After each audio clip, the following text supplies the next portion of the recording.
RGR9 news కి స్వాగతం.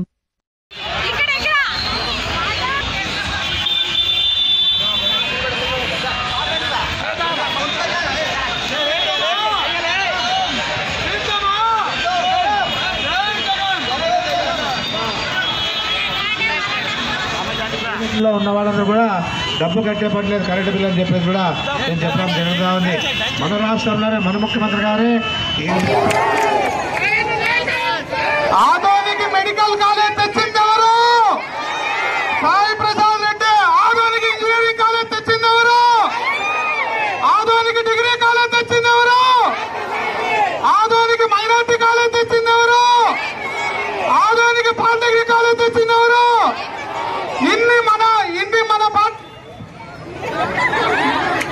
ఆధునిక బైపాస్ తెచ్చింది ఎవరు? ఇన్ని తెచ్చినటువంటి మన పార్టీ అధికారంలో ఉన్నటువంటి ఇన్ని తెచ్చిన మన సాయన్నకి అధికార పార్టీలో లేనటువంటి కూటమి జతగట్టినటువంటి దొంగలంతా కలిసి అభివృద్ధి ఎక్కడుంది అంటున్నారు. మీ కళ్ళు కనబడటం లేదా? పార్థసారథి రోజు నువ్వు కారేసుకుని ప్రచారం తిరిగే ప్రతి రోడ్డు సాయి ప్రసాద్ రెడ్డి ఆధ్వర్యంలో జరిగిన అభివృద్ధి. ప్రతి వార్డులో వస్తున్నటువంటి నువ్వు డోర్ టు డోర్ క్యాన్వాసింగ్ తిరిగి చెప్పు. ప్రచారాలతో ఎక్కి 4 కళ్ళబల్లి మాటలు చెప్తా ఉన్నావు కానీ ఒకసారి నువ్వు డోర్ పోతే సాయన్న చేసిన డెవలప్మెంట్ ఏమో, వైఎస్ఆర్ కాంగ్రెస్ పార్టీ చేసిన అభివృద్ధి ఏమో నీకు ఒక విషయం తెలుస్తా ఉంది. ఈ రోజు పార్థసారథి ప్రతి చోట 10 రోజుల్లో ఎమ్మెల్యే అవుతా, 10 రోజుల్లో ఎమ్మెల్యే అవుతా అంటున్నాడు. మొన్న ఒకరు అన్న హాస్పిటల్లో ఉన్నారు, ఏదన్నా వీలైతే సహాయం చేయని పోతే వారం ఆగమ్మా నేను ఎమ్మెల్యే అవుతా అంటాడు. అంటే ఈయన కోసం ప్రాణం ఆపుకోవాలా పోగొట్టుకోవాలా? కనుక ఈ పార్థసారథి ఎక్కడి నుంచో వచ్చినటువంటి దొంగ ఈ రోజు నువ్వు అనిశ్చిత వ్యాఖ్యలు మా నాయకుడు సాయి ప్రసాద్ రెడ్డి మీద చేస్తా ఉన్నావు.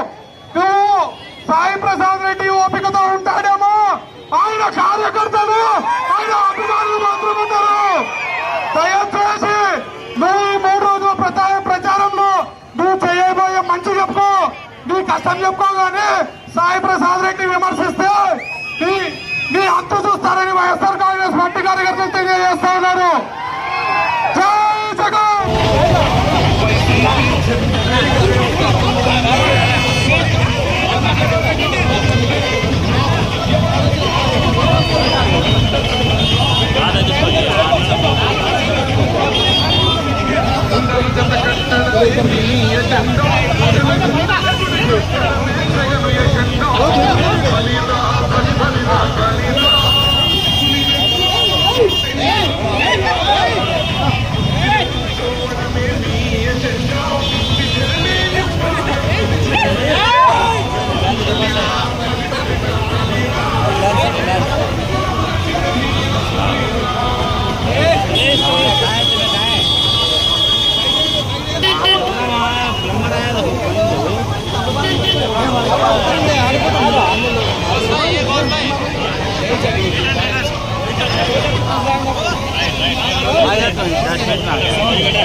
Sound music